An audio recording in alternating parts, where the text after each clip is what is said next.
You're listening to The Hour of the Time on Pooh. And I'm William Cooper.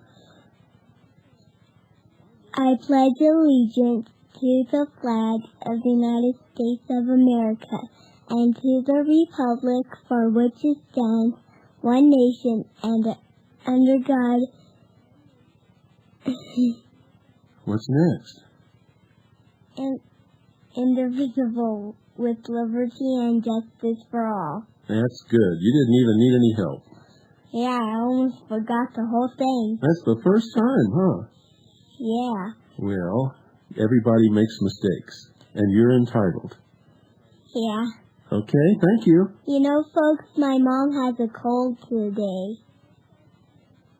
She does? Mm-hmm. Why don't you run down and take care of her? Bundle her all up and keep her warm. Okay. Okay? Okay. Thank you. Bye, folks. Bye, Pooh. Bye. Well, tonight, as promised, every Thursday we have Frank Marzullo on the line. Good evening, Frank. Good evening, Bill. How's it going for you this week? Good. How's the market? The market has been interesting. We're getting a lot of information. There's several things pointed out in the Wall Street Journal. We pretty much started the week right around pushing 390 gold with a Dow at 51.59. Silver was up as well. And through the week we saw some pullbacks in the prices of metal.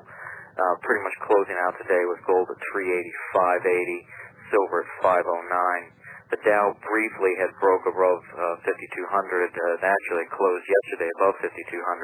Went a little bit higher today and had some significant pullbacks to close at 51.82.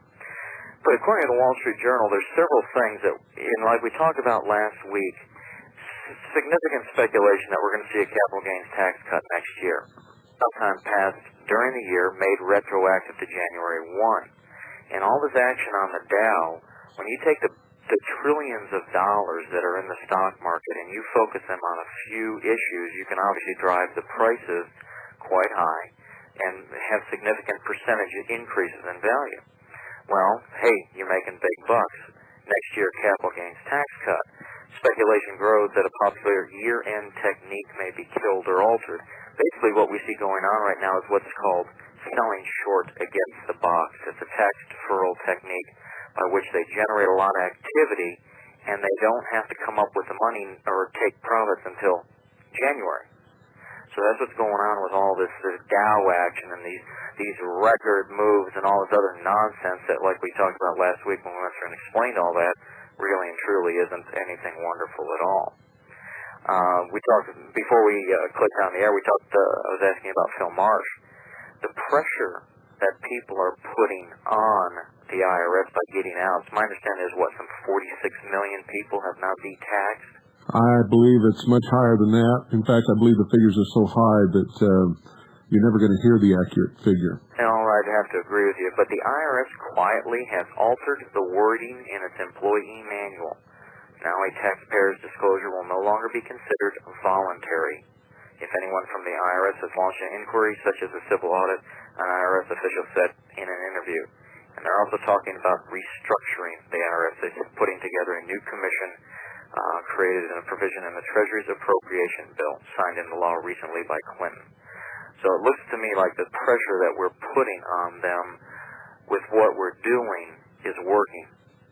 Well, they can change it all they want to. The fact remains they're an illegal, unconstitutional organization that is the representative of a foreign power, And people who know that and know how to deal with them are still not going to be affected by them. Oh, exactly. And the more and more people that choose to not deal with them, that's the stronger we become.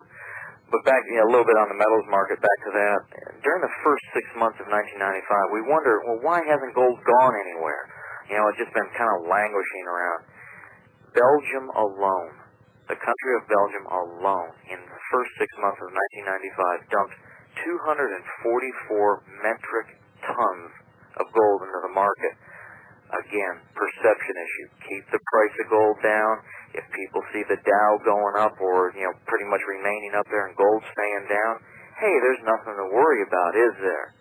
And as long as people buy into that, they're going to go ahead and dump the gold into the market. Well, they've been dumping an awful lot of it because more people are buying gold today than at any time in history. In fact, exactly. I have something here that you're going to be interested in. On Good Morning America, the Sunday before the 2nd of December, they provided some extremely interesting statistics at the end of their obligatory Thanksgiving weekend holiday shopping consumer confidence report, like they always give. And the conclusion was that even though the economy is booming, consumers are unconvinced. In fact, they're being so cautious in their gift buying that these are the 3 top-selling gifts.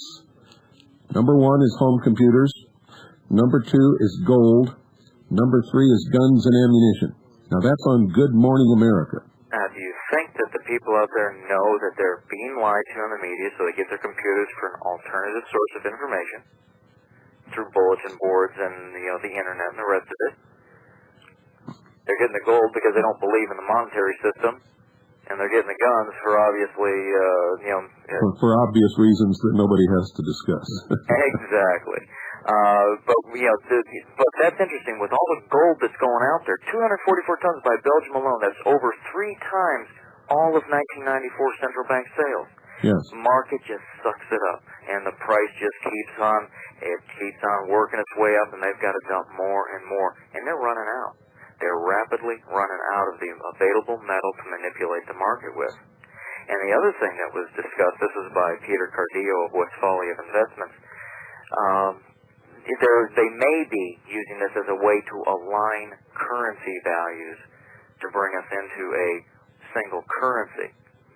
Now, what we also saw this week was more and more discussion, the little nickel and dime pokes about the old Federal Reserve notes, the problem with counterfeiting.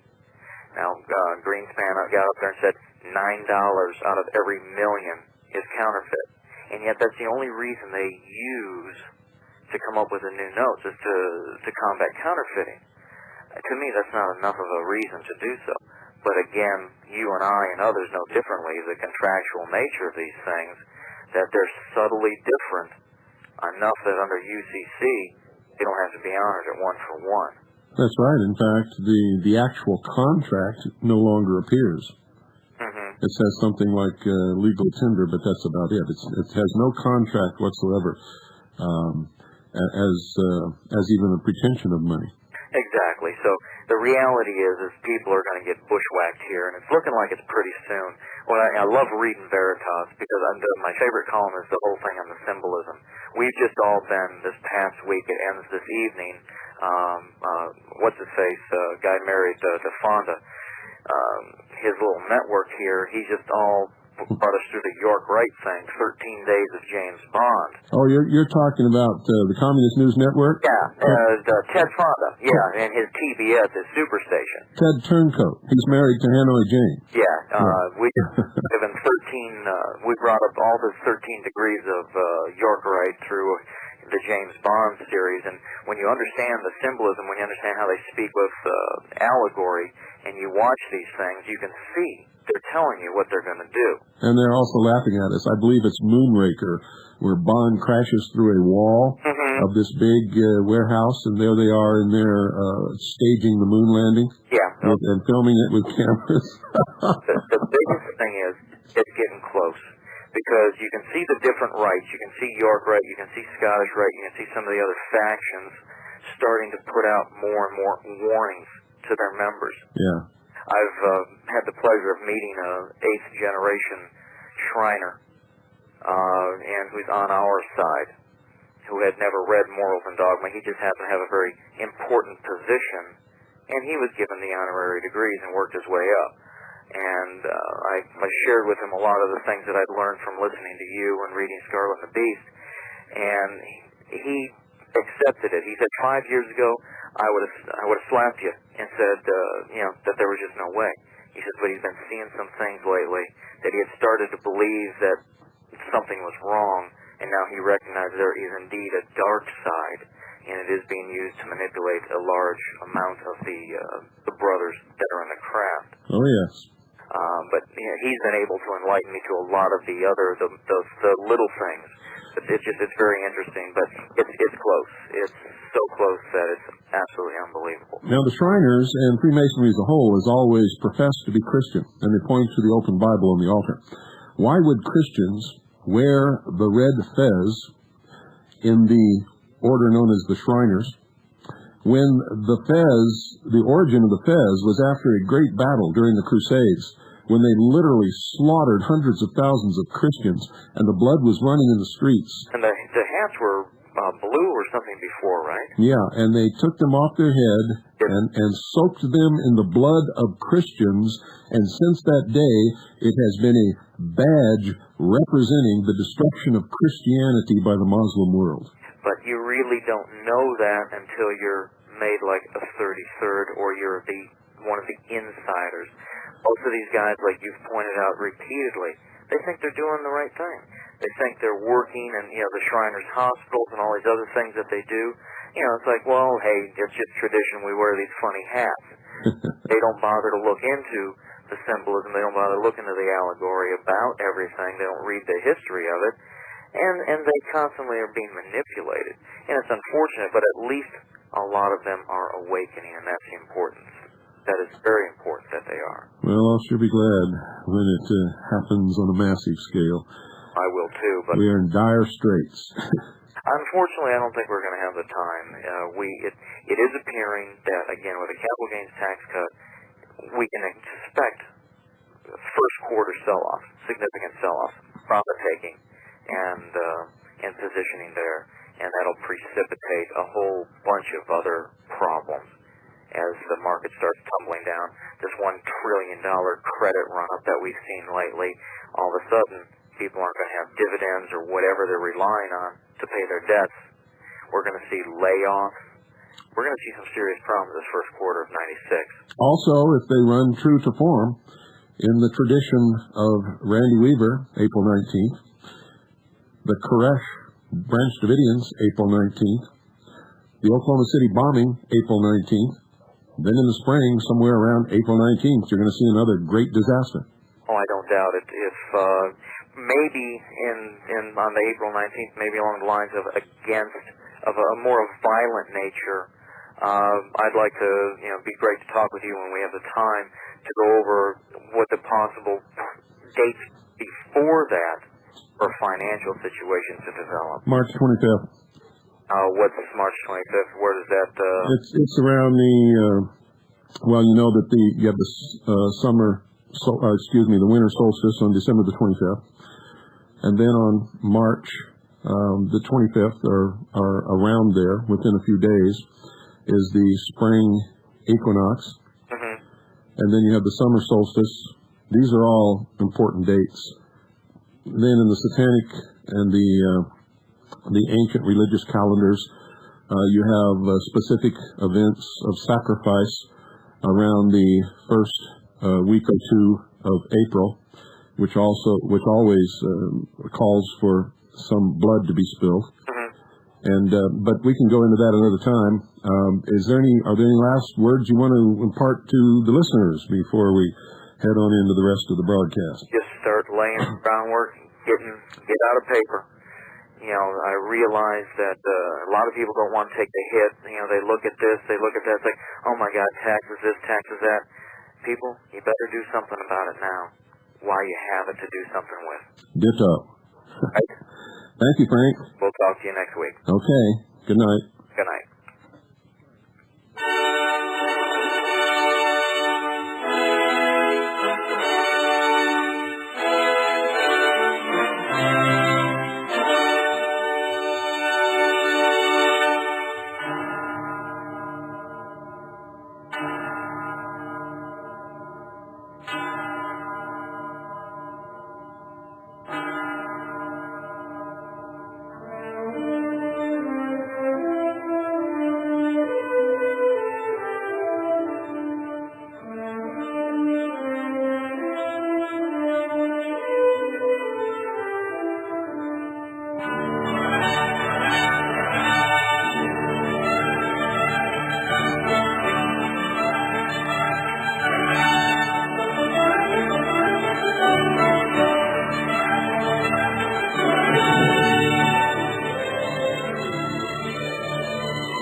Well, folks, I have a letter here from a friend of mine, Mark, and I'm going to read you a portion of it, not all of it.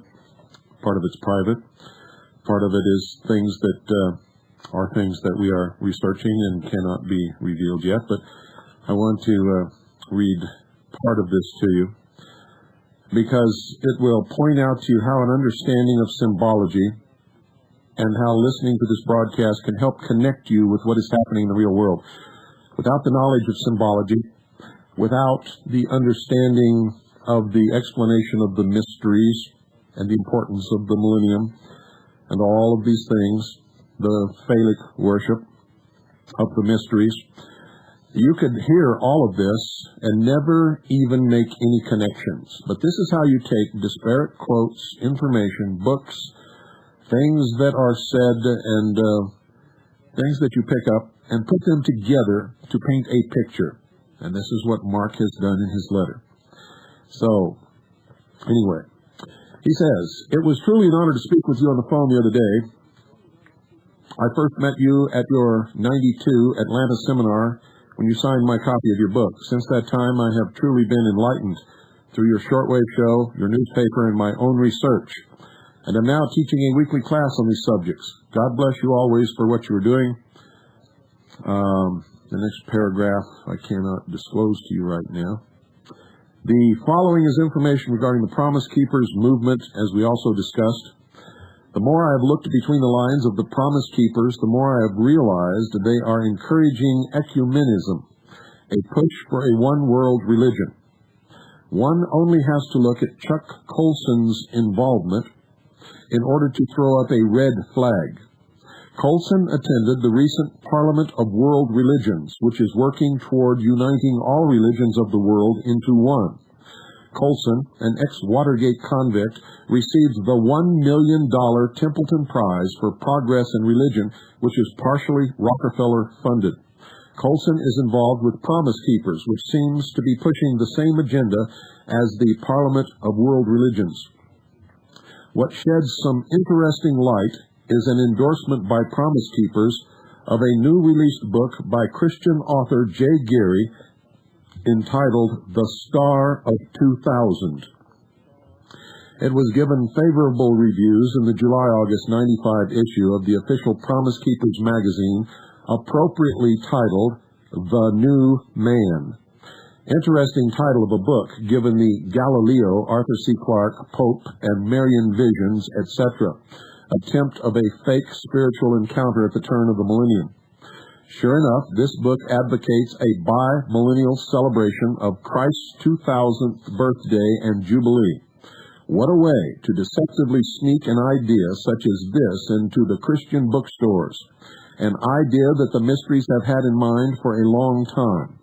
What most people don't seem to know is Jay Gary's association with none other than Robert Mueller, ex-Undersecretary General of the United Nations, New Age author who wrote New Genesis, Shaping a Global Spirituality, calling, guess what, for a one-world religion. Gary invited Mueller to be key advisor for his BEGIN, which stands for Bi-Millennial Global Interactive Network. In The Star of 2000, Gary recommends a book by Mueller called First Lady of the World, in which Mueller details suggestions on how the United Nations should prepare for the bi-millennial celebration. In Gary's March-April 1992 issue of Bi-Millennial Research Report, he recommends another Mueller book entitled, guess what, folks, The Birth of a Global Civilization, in which he describes it as an inspiring book at our emerging global system, including global celebrations culminating in the year 2000. You people keep writing and asking me, or calling on the air and asking me, how do I know that the year 2000 is going to be when they want to form their world government? It's no secret, folks. It's in all of their books, all their publications, all of their projected celebrations, in the government reports. It's everywhere. The year 2000 is the date that they want to have their world government in place. I don't think they're going to make it.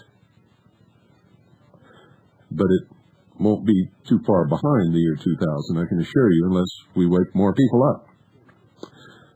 He goes on. Another book being promoted by the Promise Keepers is The Masculine Journey by Robert Hicks, which teaches the concept of phallic worship in an indirect way. The book actually contains the Promise Keepers logo on it, and the acknowledgments on page 11 gives thanks and credit for this book to the Promise Keepers. It was said that 50,000 of these books were distributed at the Promise Keepers Convention in Boulder, Colorado, at Boulder 93? Maybe it's Boulder 93. Here are some statements from the book. On page 51, it says, "Possessing a penis places unique requirements upon men before God in how they are to worship Him," end quote. And also on page 51, quote, "The phallus has always been the symbol of religious devotion and dedication," end quote. On page 54, quote, "Current Christianity cannot openly deal with or talk about the male phallus in its full sexual activity or fantasy," end quote. On page 68, quote, "As men, the phallus defines our identity," end quote. The chapter entitled "The Phallic Male" begins with a quote from the New Age bestseller Fire in the Belly by New Age author Sam Keene.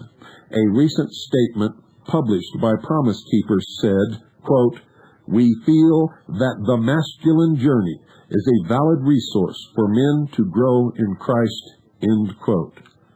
I'm going to tell you right now, this is all out of the mystery schools. This is what the obelisk represents. When they talk about Christ, they're not talking about Jesus Christ. They're talking about an office that the whole human race is soon to fulfill. Those who will become Christed will survive and move into the new age. Those who cannot will not be allowed.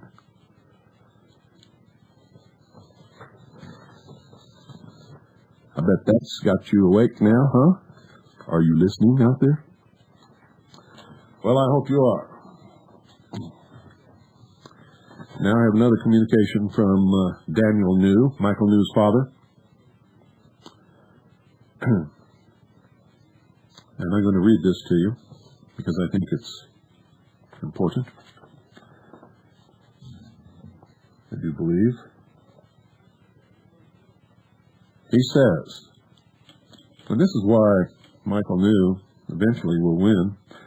He'll probably lose the first battle in a military court, but he will ultimately win. He has to. He says the UN uniform is unauthorized and prohibited by law. And that's a fact. There is no authority in the United States Constitution and no authorization in any U.S. statute enacted by the United States Congress for the U.S. President to order any member of the U.S. Armed Forces to wear any so-called United Nations uniform, including any United Nations insignia and any United Nations headgear as an augmentation of the American military uniform. There is no authorization in U.S. Army Regulation 670-1 on the wear and appearance of Army uniforms and insignia for the required wear or the voluntary wear of any United Nations insignia or any UN headgear to augment the U.S. Army uniform. U.S. Army Regulation 670-1, paragraph 1-4A clearly states, quote, "Only uniforms, accessories, and insignia prescribed in this regulation or on the common table of allowance will be worn by personnel of the United States Army," end quote. Paragraph 26-3 of Regulation 670-1 covers the types of berets and headgear that are authorized for wear with the battle dress uniform, but the UN blue beret is not listed in this chapter, nor is it authorized for wear with any uniform. Paragraph 27-16A and B of United States Army Regulation 670-1 mandates that the design of any shoulder sleeve insignia must be approved by the director of the Institute of Heraldry of the United States Army. But to date, no United Nations shoulder insignia has been designated or authorized by this body. Therefore, both UN insignia and UN headgear are clearly unauthorized items of uniform. More than that, The wearing of any United Nations insignia is strictly and expressly prohibited by United States Army Regulations 670-1, paragraph 3-4K, and paragraph 27-16C, which state, foreign badges, distinctive unit insignia, and regiment distinctive insignia will not be worn on battle dress uniforms. The authorization for shoulder sleeve insignia will not be granted for provisional units. Furthermore, the Uniform Code of Military Justice, Article 134, prohibits the wearing of unauthorized insignia, decorations, badge, ribbon, device, or lapel button. And furthermore, the United States Code, Section 702, provides criminal sanctions for unauthorized wearing of a United States military uniform. An official 1994 United Nations document on UN support for UNPROFOR in former Yugoslavia, which was the United Nations peacekeeping force, states that the ostensibly required United Nations insignia and headgear are supposed to be given as gifts, furnished by the United Nations to all U.S. troops participating in United Nations peace operations. But 5 United States Code, Section 7342, specifically prohibits federal employees, including members of the armed forces, from accepting any gifts from foreign governments, specifically including the United Nations. There are statutes in the United States Code pursuant to acts of Congress which authorize voluntary wearing of certain foreign service medals and ribbons by members of the United States Armed Forces who engaged in foreign service in World War II, Korea, and Vietnam. Certain medals have been approved by Congress for those who served as volunteers with the United Nations in peace observation operations, specifically only in Lebanon, Palestine, and India, Pakistan. There is no authorization from Congress for wearing any United Nations insignia of any sort in Macedonia or the former Republic of Yugoslavia. United Nations guidelines do require members of the United States Armed Forces to wear United Nations insignia and United Nations headgear. Unfortunately, this is not a proper, legal American authority. In fact, this authorization is totally without American legal support. It is actually in conflict with the American Uniform Code of Military Justice, United States Army Regulations, and the United States Code. It is, in fact, prohibited by law. The United States Army alleges there is presumed legal authority by the United States President for the order to specialists new to wear the augmented uniform with United States headgear and insignia. The wearing of an unauthorized and specifically prohibited uniform would be a clear-cut violation of the Uniform Code of Military Justice itself and subject to felony criminal penalties under the Uniform Code of Military Justice and the United States Code. The court-martial of a soldier who refuses to obey an illegal order is itself patently illegal. I love it. I just love it. I can't stand it. I'm just so pleased with all of this. Not all of it, but a lot of it. Just tickles me pink, folks. Let me see here. What did I say I was going to do? Let's do this, because I want to get into this book, Man-Made UFOs, 1944 to 1994. And I think you're going to be amazed, absolutely amazed. This is 420 some odd pages, folks. It is a massive book, not as thick as mine. Mine is 500 pages, but nevertheless massive and full of facts, not the typical ufology bullshit.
Just a few years ago, ladies and gentlemen, before I get into this, let me make a statement about Veritas, because Frank mentioned something about the column on symbology. We may not be running that column anymore because we're not getting any more submissions from the columnist.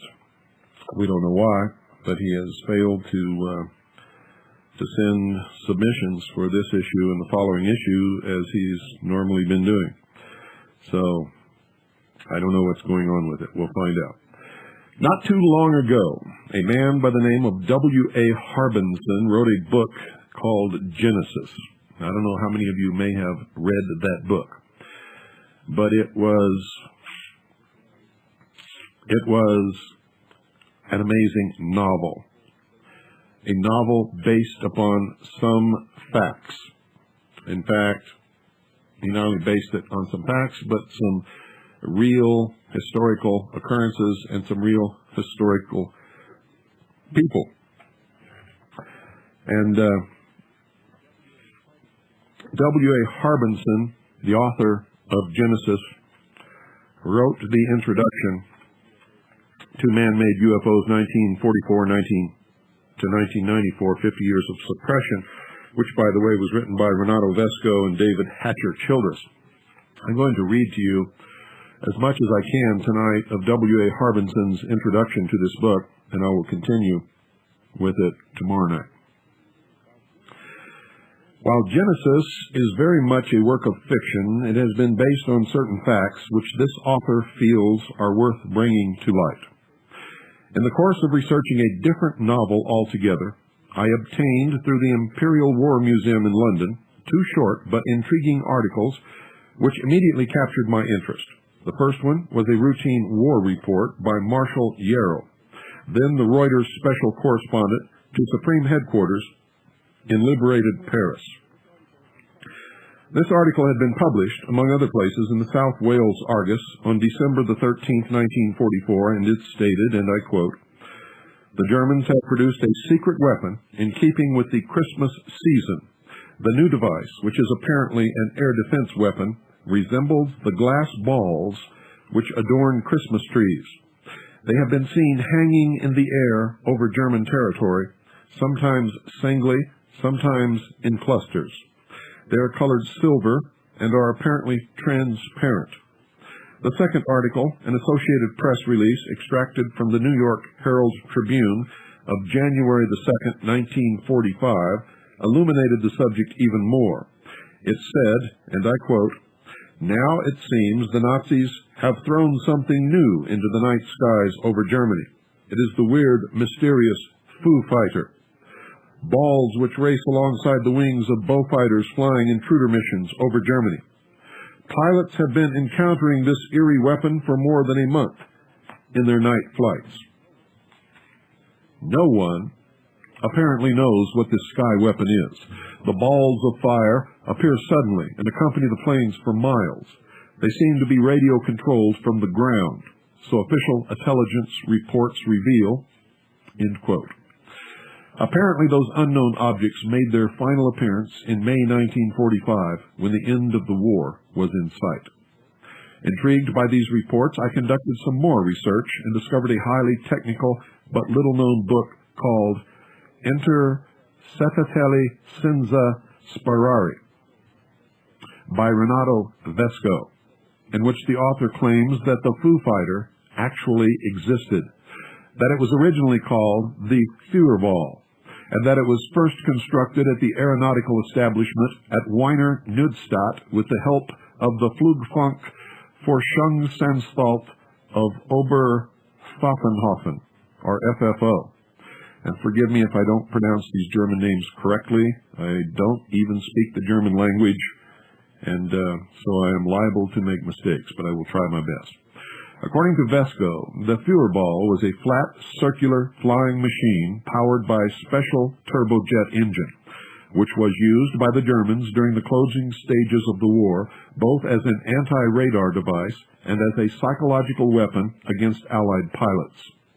Says Vesco, quote, "The fiery halo around its perimeter, caused by a very rich fuel mixture, and the chemical additives that interrupted the flow of electricity by over-ionizing the atmosphere in the vicinity of the plane, generally around the wingtips or tail surfaces, subjected the H-2S radar on the plane to the action of powerful electrostatic fields and electromagnetic impulses." End quote. Vesco also claims that the basic principles of the Führerball were later applied to a much larger symmetrical circular aircraft, the Kugelblitz, or ball lightning fighter, which was the first example of the vertical rising jet lift aircraft. Further intrigued, I continued my research in West Germany and came up with a surprising number of newspaper and magazine clippings, all from the 1950s, about one Flugkapitän Rudolf Schreiber. One clipping stated that this former Luftwaffe aeronautical engineer had designed in the spring of 1941 the prototype for a flying top, and that the device was tested in June 1942. Another stated that the same Flugkapitän Schreiber, with 3 trusted colleagues, had actually constructed in August 1943 a large specimen of his original flying disc, but in the summer of 1944, in the East Hall of the BMW, or Bavarian Motor Works plant near Prague, he had redesigned the original model, replacing its former gas turbine engines with some highly advanced form of jet propulsion, and a third, which reiterated the above information, added the interesting news that original plans for the flying disc had been drawn up by the German experts Habermal and Meith, and an Italian physicist, Dr. Bolonzo. According to other reports, and subsequently to Major Rudolf Lusar's indispensable book entitled German Secret Weapons of World War II, end quote, English language edition, published by Neville Spearman, London, 1959, and the Philosophical Library, New York, 1959, Habermal and Schreiber had designed a large ring plate with adjustable wing discs, which rotated around a fixed cupola-shaped cockpit, while Meith had developed a discus-shaped plate in which adjustable jets were inserted. Reportedly, the flying saucer had a diameter of 42 meters, which calculates to 137.76 feet, a height from base to canopy of 32 meters, or 104.96 feet, and had reached an altitude of approximately 40,000 feet with a horizontal flight speed of 2,000 kilometers per hour, which is 1,250 miles per hour, a speed in that day undreamed of. So far, so good. But what I now came to was a series of small and puzzling contradictions. Shortly after the war, Flugkapitän Schreiber was living at Hocherstrasse 28 in Bremerhaven, Lehe, from where he announced that the flying disc had indeed been constructed, that it had been ready for testing in April 1945, but that with the advance of the Allies into Germany, the test had been canceled, the machine entirely destroyed, and his papers either mislaid or stolen. Schreiber's story was, however, contradicted by alleged eyewitness George Klein, who later stated that he had actually seen the test flight of the Schreiber disc, or one similar, on February the 14th, 1945. A certain doubt may be cast on Klein's date, since, according to the War Diary of the 8th Air Fleet, February 14, 1945, was a day of low clouds, rain, snow, and generally poor visibility. Hardly the conditions for the testing of a revolutionary new kind of aircraft.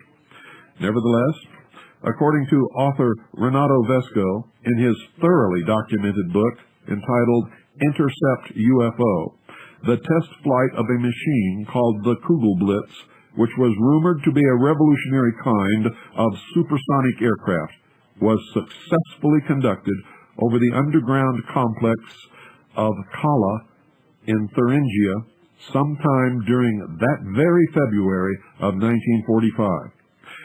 By 1975, Luftfahrt International was stating that a certain World War II Flugkapitän Rudolf Schreiber had died in the late 1950s, and that found among his papers were the incomplete notes for a large flying saucer, most of them technically out of date, a series of rough sketches of the machine, some of which had obviously been redrawn and updated just before his death, and several newspaper clippings about himself and his supposed flying saucer. Now, while none of the designs would have led to a workable flying saucer, Luftfahrt International did include reproductions of the designs of both Schreiber and Dr. Meith, and also pointed out that Schreiber, right up to his death, had been convinced that the unidentified flying object sightings since the end of the war were proof that his original ideas had been taken further with successful results. Could this be true? Let us examine the possibilities. According to Schreiber, what appears to have been the final version of his flying saucer was constructed at the Bavarian Motor Works plant near Prague in the early months of 1944 and was ready for testing in the early months of 1945, according to reports, February. According to other reports, it was ready for testing in April 1945. According to George Klein, a similar flying disc was actually flown near Prague in February 1945, and according to the Italian author Renato Vesco, who seems unaware of the existence of the Schreiber legend, an extraordinary new flying machine called the Kugelblitz was tested sometime that same month over the complex of Kala in the mountain region of Thuringia. Tying in with this information is the fact that the gas turbine section of the Bavarian Motor Works was originally located in the suburb of Spandau, near Berlin, where, according to Renato Vesco, a lot of research on the Kugelblitz was undertaken, that it was later moved to the underground plant of Wittringen, near Saarbrücken, but that it finally ended up, as from 1944, in 7 enormous underground complexes in both Thuringia and Nordhausen in the Harz Mountains. That whole area, running in a metaphorical arc from the Harz Mountains down through Thuringia, Bomen, and Maren, was to form the Germans' last redoubt, and as such was littered with a staggering number of underground military and scientific complexes, including the enormous and invaluable metalwork factories and the personnel and equipment from the experimental center at Peenemünde. Certainly, while history was to decree otherwise, it was from there that Hitler intended to defend the remnants of the Third Reich with a whole underground army and the arsenal of secret weapons he had been promised by his scientists for so long.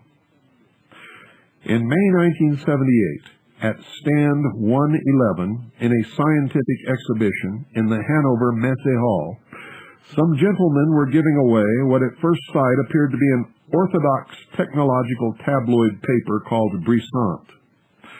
This paper contained 2 seemingly unrelated articles. One, an article on the scientific future of the Antarctic, the other, an article about Germany's World War II flying saucers.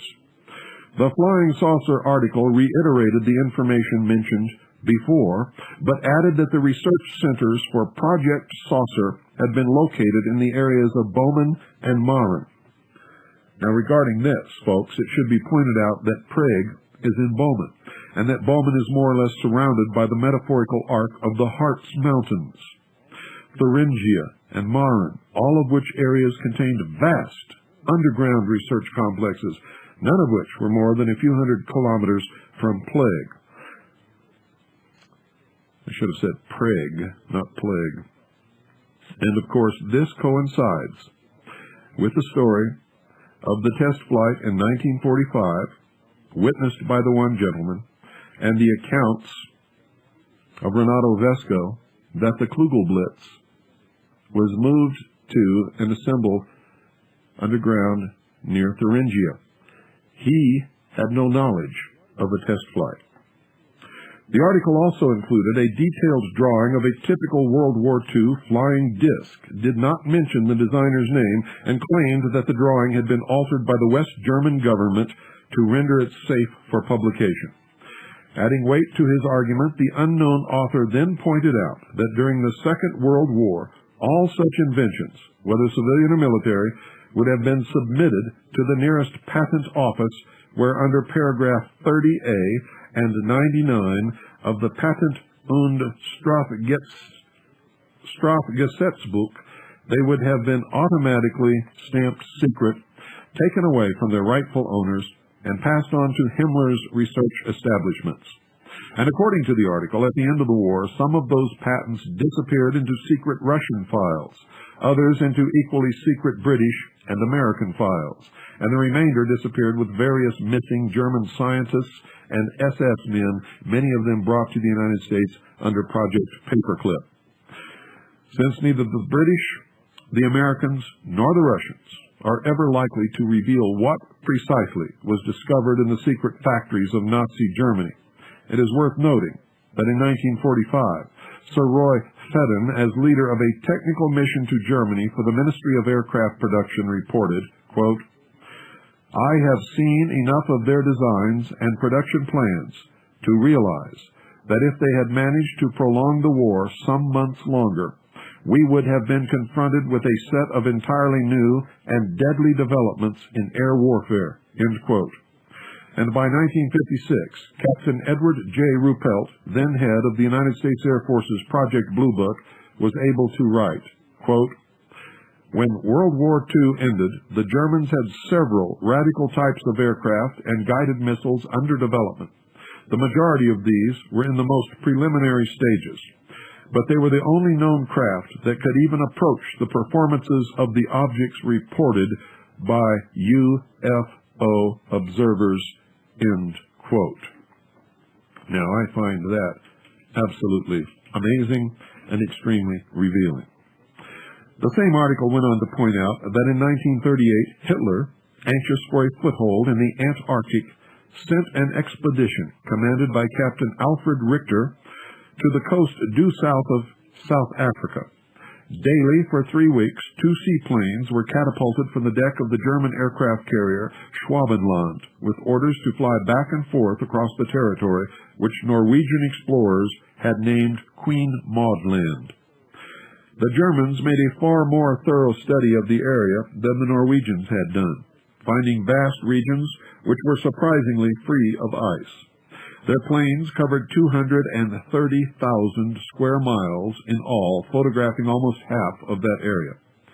They also dropped several thousand metal poles, each marked with the swastika, and pointed at the heavy tips so that they would dig into the ice and remain upright. This job done, they renamed the whole area New Schwabenland and claimed it as part of the Third Reich. According to Brisant, German ships and U-boats continued to prowl the South Atlantic Ocean, particularly between South Africa and the Antarctic, throughout the whole of the Second World War.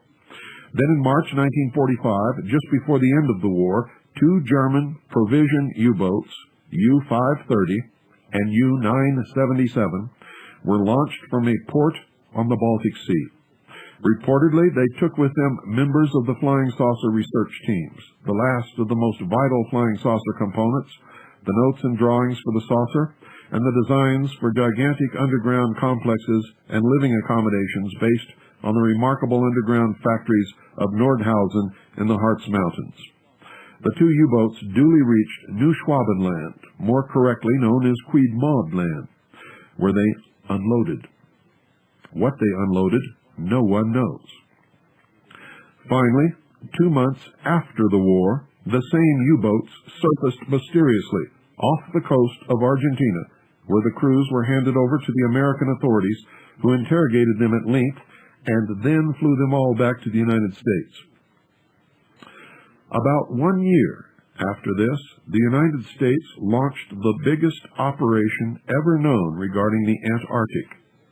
While the stated purpose of the operation was to circumnavigate the 16,000-mile Antarctic coastline and map it thoroughly, Brisant felt it odd that Operation High Jump, under the command of Antarctic veteran Admiral Richard Evelyn Byrd, included 13 ships, 2 seaplane tenders, an aircraft carrier, 6 two-engine R-4D transports, 6 Martin PBM flying boats, 6 helicopters, and a staggering total of over 4,000 men. It was also considered odd that when this virtual assault force reached the Antarctic coast, they not only docked on January 27, 1947, near the German-claimed territory of New Schwabenland, but then divided up into 3 separate task forces. That expedition became something of a mystery, even unto this day. Subsequent official reports stated that it had been an enormous success, revealing more about the Antarctic than had ever been known before.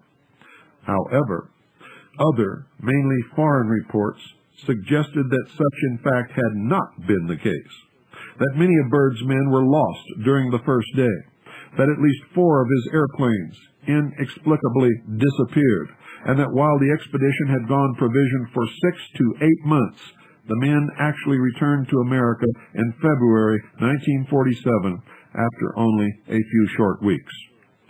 According to Brisson, Admiral Byrd later told a reporter, I could find no verification on this, that it was necessary for the United States of America to take defensive actions against enemy air fighters which came from the polar regions. And again, we can find no substantiation of that statement.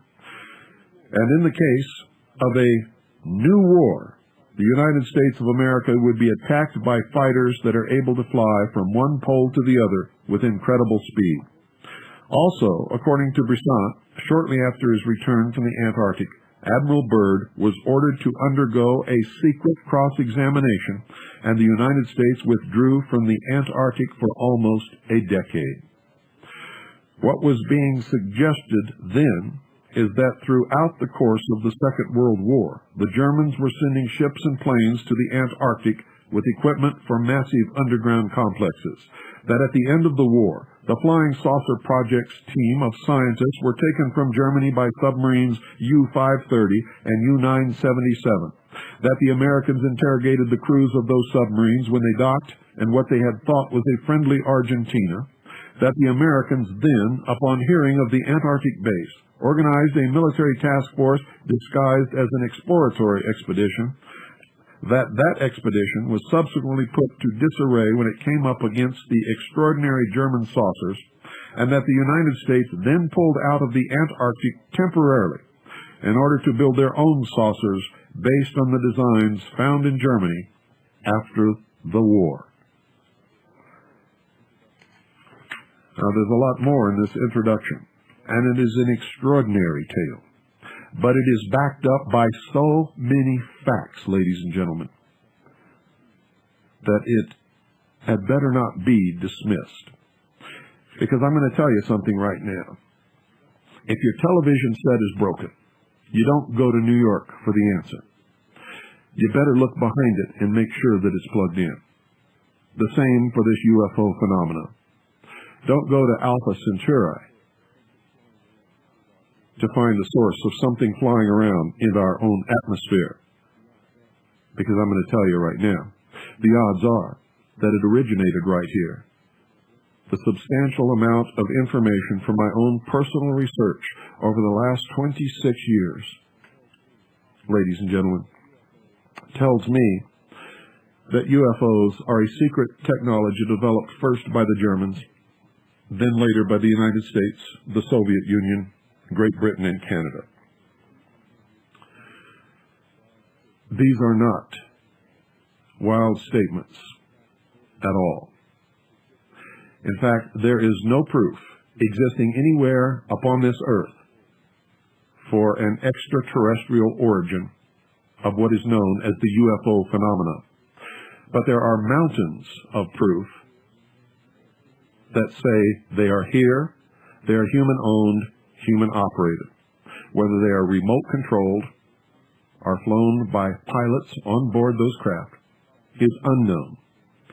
Who, in fact, actually owns them and operates them remains also unknown. Although we can prove that some of them, at least, have flown and possibly, on some occasions, still do fly.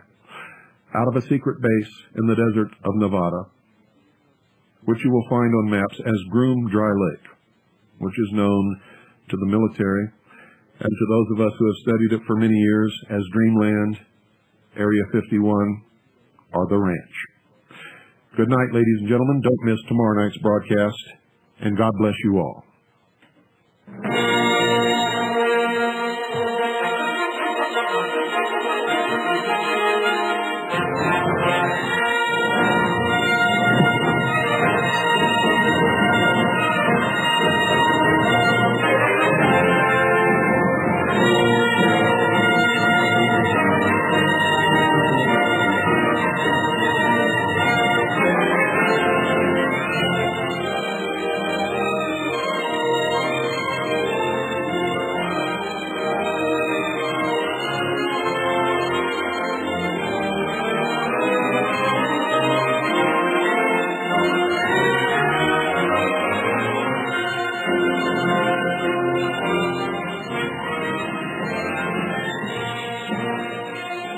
Ladies and gentlemen, if you would like to purchase man-made UFOs 1944 to 1994, send $25 post-paid.